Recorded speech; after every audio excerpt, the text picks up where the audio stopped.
There's always a fear. We had our perfect 4 kids that we'd always wanted, right? And so you're in a rhythm. Our kids were babysitting themselves. We didn't have to worry about any of that. The logistics tail of a baby was all gone, right? So there was a fear that, hey, if we had a baby back in this mix again, what's that going to look like?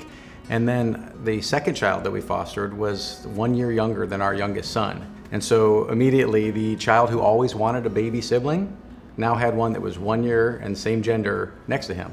And that was a struggle for a while, for a 10-year-old boy and a 9-year-old boy living together, where the 10-year-old never had a little brother. And so now he's going through all that. And so there was a tension there for a time to work through, right? And so with each of the children, they're all different. Each of our own 4 children were different, let alone adding new different children in. And so there is that fear of how will they adjust. And again, everybody says, great job, foster couple, but it's a foster family. It really takes everybody in the house to adapt to that and to love those siblings just as much as we do.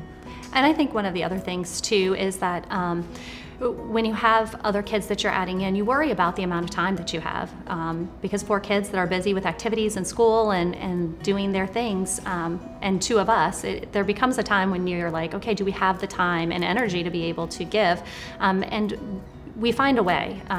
All of the kids pitch in, seeing the benefits to our biological children, to see their hearts, to see a 14, 12, and 11-year-old boy reach down and pick up a baby, offer to give the baby a bottle, pick them up when they're crying.